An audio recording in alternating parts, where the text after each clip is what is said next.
Quick parenting tip. If your child is struggling to read the words A, E, I, O, U, or E, and A, you can remind them that when two vowels go walking, the first one does the talking. A and I are together.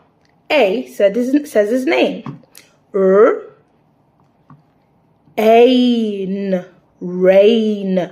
This to an E. D. Eid, read. K. Oh yeah, that doesn't make sense. K. Two vowels. Remember, let the first one do the talking. K. U, Q. Y, when at the end of the word, usually turns into a vowel. R, A, ray.